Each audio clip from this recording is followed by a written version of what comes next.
నమస్తే, welcome to our channel. కూటమి ప్రభుత్వమేమో ఏ రాష్ట్రము ఇవ్వనంత పింఛన్లను మేము అందిస్తున్నాము, అత్యధికంగా మా ప్రభుత్వం వచ్చిన తర్వాత పింఛన్లను పెంచాము అని చెప్పడం జరుగుతుంది. మరోపక్క జగన్మోహన్ రెడ్డి సాక్షి ఏమో ప్రజలను ఏడిపిస్తున్నారు, పింఛన్లతో ఏడిపిస్తున్నారు అంటూ ఒకటి న్యూస్ మెయిన్ ఆర్టికల్ అయితే వచ్చేసింది.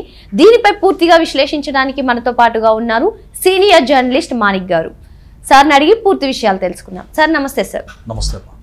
సార్, కూటమి ప్రభుత్వం అధికారంలోకి వచ్చిన తర్వాత సీఎంగా చంద్రబాబు నాయుడు గారు చేసిన తొలి సంతకం మెగా డిఎస్సి అయితే రెండో సంతకం పింఛన్ల ఫైల్ పై చేశారు. సార్, పింఛన్ల ఫైల్ పై మనం చూసాం 3,000 నుంచి 4,000కి, ఇంకా దివ్యాంగులకు ఇచ్చే పెన్షన్ కూడా అత్యధికంగా పెంచిన సంగతి మనకి తెలిసింది. ఇంకో పక్క సర్కారు ఏడిపించను అని చెప్పి ప్రజల్ని ఏదో ఏడిపిస్తున్నారు సర్కార్ అని చెప్పి ఒక మెయిన్ న్యూస్ సాక్షి పేపర్లో వచ్చేసింది. అసలు వాస్తవం ఏది? జగనన్న మీరు మారరా? మీ ఆర్టికల్ చూస్తుంటే, మీ బ్యానర్ వార్తలు చూస్తూ ఉంటే మారరని తెలుస్తుంది. ఏదైనా మంచి కంటెంట్ రాయండి అన్న అని చెప్పి నాకు చెప్పాలనిపిస్తుందమ్మా. ఎందుకంటే సర్కారు ఏడిపించన్ కొత్తవి లేవు కానీ మళ్ళీ కోతలు మొదలని చెప్పేసి, అంటే ఈయన ప్రాసతో ఉన్నటువంటి టైటిల్ ఒకటి పెట్టాడు. అంటే పింఛన్ కదా, పింఛన్ బ్రాకెట్లో పెట్టేసి సర్కారు ఏడి పింఛన్. నిజానికి పింఛనదారులు ఎవరైతే ఉన్నారో సదరన్ సర్టిఫికేట్లో గతంలో మతులబ్బులు చేసి మీకు సంబంధించిన వ్యక్తులకి, అంగవైకల్యం లేని వాళ్ళకి, అలాగే లెప్రసీ కింద కూడా కొంతమందికి ఇచ్చేవాళ్ళమ్మా. అయితే వాళ్ళు సంపూర్ణ ఆరోగ్యవంతులు ఉన్నప్పటికీ కూడా వాళ్ళకు కూడా లెప్రసీ సర్టిఫికేట్లు ఉన్నట్టుగా ఇచ్చేసి చాలా మందికి ఎవిడెన్స్ నా దగ్గర ఫోన్లో కూడా ఉన్నాయి, తర్వాత ప్లే చేస్తే కావాలంటే, భయంకరమైనటువంటి అవినీతి జరిపి సదరన్ సర్టిఫికేట్లని అంగవైకల్యం చెందిన వాళ్ళకి భయంకరమైన ఫ్రాడ్ చేసి ప్రజాధనాన్ని లూటీ చేయడంతో పాటుగా, అంటే ఈయన అక్రమార్జన పక్కన పెడితే తన అనుయాయులకు ఎవరైతే ఉంటారో, అంటే ఓటు బ్యాంక్ రాజకీయాల కోసం పింఛన్లు తయారు చేస్తే అది ప్రస్తుతం ఉన్న కూటమి సర్కారు ఐడెంటిఫై చేసిందమ్మా. దాన్ని ఐడెంటిఫై చేసి వాళ్ళు ఎవరైతే అనర్హులు ఉన్నారో వాళ్ళని బ్లాక్ లిస్ట్ పెట్టే ప్రయత్నం చేస్తే అది పక్కన పెట్టేసి గత ప్రభుత్వం మీద నిజాలు బయటికి చెప్పకుండా సర్కారు మీద ఏడ్చేటువంటి జగన్మోహన్ రెడ్డి గారు ఏడిపించరని చెప్పేసి రాయడం, అంటే ప్రజల్ని ఏమార్చారని మీరు? ప్రజల్ని మీరు కదా ఏడిపించింది, మీకు ఎదురు మాట్లాడితే కదా దాడులు చేసింది. నిజానికి పింఛన్లు పారదర్శకంగా ఇచ్చే ప్రక్రియలో భాగంగానే జరుగుతుంది. కానీ మీరు ఒకసారి ఆలోచిస్తే గతంలో మీరు ఫస్ట్ ఇందాకే అన్నారు, ఎవరి హయాంలో పెంచుకుంటూ వచ్చారు, ఎవరి హయాంలో పెంచారు? అసలు పెంచిన దాన్ని ఏదో ముష్టి ఒక 250 పెంచుకుంటూ సంవత్సరానికి 250 పెంచుతాడా? 250 ఉన్నదాన్ని 2,000 చేసింది ఎవరు? ఇప్పుడు 4,000 చేసింది ఎవరు? చంద్రబాబు నాయుడు గారే కదా. కానీ ఇలా వక్రీకరించి రాయడం వీళ్ళకే చెల్లుద్దమ్మా. ఓకే సార్, గతంలో మనం చూసుకున్నట్లయితే ప్రభుత్వం పైన విమర్శలు చేసినా కూడా పింఛన్ కట్ చేయడం చూసాం సార్ గత ప్రభుత్వ హయాంలో, వైసీపీ హయాంలో. మరి ఇప్పుడు పింఛన్దారుల పైన అంత ప్రేమ వచ్చి ఎందుకు ఈ ఆర్టికల్ రాశారంటారు?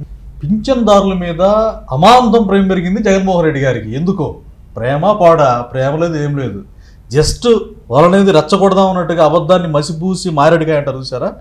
కానీ పింఛన్దారులకు తెలుసమ్మా, ఈ జగన్మోహన్ రెడ్డి ఏడ్చేస్తుంటాడు మా మీద, మాకు హ్యాపీగా ఇప్పుడు మంచిగా 4,000 వస్తున్నాయి, 6,000 వస్తున్నాయి, వాళ్ళ తగ్గట్టుగా ఆ పరిధులకు తగ్గట్టుగా వాళ్ళకి పింఛన్ వస్తుంది, అందరూ హ్యాపీగా ఉన్నారు. ఇప్పుడు అది సహించలేని జగన్మోహన్ రెడ్డి గారు ఈ రోజు ఏడిపించినట్టు ఆయన ఏడుపుని కాస్త వీళ్ళ మీద టర్న్ చేసేసి నిజానికి ఏడ్చేది ఆయన.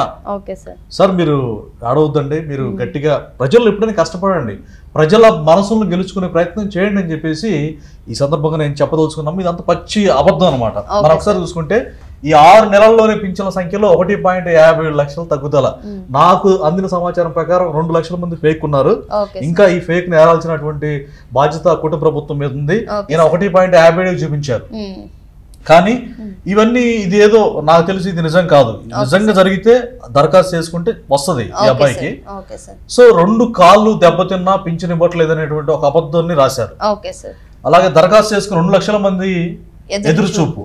ఈ దరఖాస్తు చేసుకున్నటువంటి 2 లక్షల మందిని అంటే వాళ్ళ ప్రమాణాలు చూడకుండానే, వాళ్ళ డిజేబిలిటీ చూడకుండానే ఇష్యూ చేయరు కదా. అంటే ఏదో ఒకటి ముందు వేసేస్తే మనకు ఈ రోజుకి కంటెంట్ దొరికినట్టుగా అని ఒక అబద్ధాన్ని ప్రచురించడం అనేది బాధాకరం. ఓకే సార్, ఇంకా మనం చూసినట్లయితే మరింత మందిపై వేటు వేసేందుకు నేటి నుంచి పింఛన్ల వెరిఫికేషన్, నేడు రేపు కొనసాగనున్న పరిశీలన. ఈ పింఛన్ల వెరిఫికేషన్ ఏంటి సార్? అసలు నిజంగా మరింత మందిపై వేటు వేస్తున్నారా? అసలు రైట్ అమ్మ, వేయాలి కూడా. అంటే వెరిఫికేషన్ చేయొద్దా?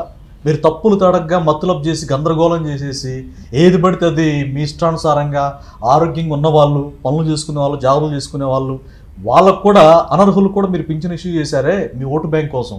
మరి వెరిఫికేషన్ చేయొద్దా? అంటే గుడ్డిగా ఇచ్చేయమంటావా? అంటే అర్హత ఉన్న వాళ్ళకి 70-80 సంవత్సరాల వృద్ధ మహిళలకు కూడా ఇవ్వకుండా ఏడిపించినటువంటి దుర్మార్గ ప్రభుత్వం ఏదైనా ఉందంటే అది జగన్మోహన్ రెడ్డి గారి ప్రభుత్వం అని సాక్షాత్తు అన్ని మీడియాలో మనం చూసాం. వాస్తవంగా ఆ మహిళల యొక్క రోదన కూడా మనం చూసాం. Okay sir. ఇంకా మనం చూసుకున్నట్లయితే కూటమి ప్రభుత్వం అధికారంలోకి వచ్చిన తర్వాత ఒక నెలలో పింఛన్ తీసుకోకపోతే 2వ నెలలో పింఛన్ తీసుకోవచ్చు, ఆ 2 నెలలు కూడా తీసుకోకపోతే 3వ నెలలో మొత్తం అన్ని కలిపి తీసుకోవచ్చు అనే ప్రక్రియ మొదలైంది సార్ ఈ డిసెంబర్ నుంచి. మరి ఎందుకు ఇలాంటి వార్తలు ఎందుకు? అసలు వాస్తవం ఏంటి? మంచి వ్యాలిడ్ పాయింట్ రేజ్ చేశారమ్మా. ఒక నెల తీసుకోకపోతే, 2 నెలలు తీసుకోకపోతే 3 నెలలు మొత్తం కలిపేయడం అనేది నిజంగా పింఛనదారుల యొక్క వరం అని చెప్పుకోవచ్చు. ఎందుకనంటే గతంలో ఒక నెల ఎవరైనా తీసుకోకపోతే అవి వాళ్ళు నొక్కేయడమా లేకపోతే ఇవ్వకుండా చేయడమా, అంటే ప్రభుత్వానికి ఏదో ఒరుగుద్ది అన్నట్టుగా వీళ్ళ జేబుల్లోకి వెళ్ళిపోవడం. అంటే కొంతమంది పింఛన్ కూడా నిలిపివేసేవారు, నిలిపివేసేసి వాటిని డైవర్ట్ కూడా చేసేవాళ్ళు. బెస్ట్ ఎగ్జాంపుల్ నాకు తెలిసి ఒక డిగ్రీ స్టూడెంట్ కి ప్రతి నెల 20,000 ఇస్తున్న ఆ పెద్ద మనిషి జగన్మోహన్ రెడ్డి గారు 3 సంవత్సరాలు కలిపి 10,000 వేసి తర్వాత ఒక 1,000 రూపాయలు మొత్తం 11,000 వేసి 3 సంవత్సరాలకి మీ దిక్కున్న కాడు చెప్పుకోపోండి మీకు వెయ్యరు అని చెప్పి సచివాలయంలో ఇచ్చిన రిప్లై అది. నేను ఐ విట్నెస్. ఎందుకు ఇలా నేను ఒక జర్నలిస్ట్గా అడిగితే ఏదైనా ఎమ్మెల్యే గారితో మాట్లాడుకోపోండి అని చెప్పారు. వీళ్ళ అర్హుల గురించి లేకపోతే నైతికత గురించి, నీతి నిజాయితీల గురించి మాట్లాడేది చాలా తప్పు చేస్తున్నారు జగన్మోహన్ రెడ్డి గారు. మీరు మారండి, దయచేసి మీరు మారాలి. ఇంకా మనం చూసినట్లయితే ఇక్కడ వెరిఫికేషన్ చేసే ఉద్యోగి టిక్తో మారిపోనున్న లబ్ధిదారుల తలరాత, ఇందులో రాజకీయ మతలబు దాగి ఉందని అనుమానం వ్యక్తం చేస్తున్నారు. మీరు చేసిన మతలబుకి నిజంగా వెరిఫికేషన్ చేస్తుంది గవర్నమెంట్. అసలు జగన్మోహన్ రెడ్డి అవినీతి ఏమి జరిగింది అంటే ఆయన హయాంలో కవితకేది కాదు అర్హం అన్నట్టు అవినీతి అనేది ప్రతి శాఖలో చొచ్చింపజేశారమ్మా జగన్మోహన్ రెడ్డి గారు. దాన్ని వెరిఫై చేసే ప్రక్రియ స్టార్ట్ చేసింది ప్రస్తుతం కూటమి ప్రభుత్వం. ఎందుకంటే మనం చూసుకున్నాం ఇప్పుడు కాకినాడ సీ పోర్ట్ వ్యవహారం ఎంత భయంకరంగా ఉందో. సెజ్జుల్లో కాకినాడ పోర్టు సీ పోర్టులో ద్వారంపూడి చంద్రశేఖర్ రెడ్డి చేసిన దురాతకాల మీద కూడా ఎంక్వైరీ జరుగుతుంది. అంటే మీరు ఎంతమందిని అయితే రాబందులుగా రాష్ట్రంలో మీరు నియమించారో మీ పేరు చెప్పుకొని ఎంత దురాతకాలు జరిగాయో వాటన్నిటి మీద కూడా ఒక్క ఈ పింఛనదారులకు మాత్రమే కాదు, ఏడిపించని కాదు, మిమ్మల్ని ఖచ్చితంగా కూటమి ప్రభుత్వం మీ అవినీతిని ప్రశ్నిస్తూ వెరిఫై చేస్తూ మిమ్మల్ని ఏడిపిస్తుంటుంది. మీరు ప్రతిరోజు ఏడవాల్సిందే. 4 గోళ్ల మధ్య మీరు ఏడ్చే విషయాన్ని వీలైతే మీరు వీడియో షూట్ చేసి మీరు వీడియోలో వదలండి. మీరు ఆ రోజు ఓడిపోయినప్పుడు కూడా ఆయన వీడియో షూట్ చేశారు. అక్క చెల్లెమ్మలకు చాలా చేశాను, పింఛన్లు ఇచ్చాను, ముష్టి అరేసి నేను ఇంకా గెలిచి ఇంకా మొత్తాన్ని సర్వనాశనం చేస్తాను, ప్రకృతి వనరులు మొత్తం కూడా కొండల్ని గుట్టల్ని మొత్తం కోణల్ని నేను ఆక్రమించకుండా ఈసారి గెలవలేకపోయాయని చెప్పేసి అక్క చెల్లెల మీద మీరు ఏడ్చారు. దయచేసి ఏడవకండి సార్. మీరు ఇప్పుడైనా మేలుకొలుపు కలిగి ప్రజల్లోకి వెళ్ళి ప్రజల హృదయాలను గెలుచుకునే ప్రయత్నం చేయాలి. కానీ కూటమి ప్రభుత్వం మంచి చేస్తుంటే ఆ ప్రభుత్వం మీద ఏడవడం చాలా బాధాకరం. మీరు ఏడవకండి సార్ ప్లీజ్. మరి 2 లక్షల మంది అనర్హులపై వేస్తున్న వేటు ఇది లబ్ధిదారులపై కాదు అంటున్నారు సార్. మరి ఈ రోజు ఈ అంశంపై చర్చించాం. మళ్ళీ మరో అంశంతో కలుద్దాం. నమస్తే.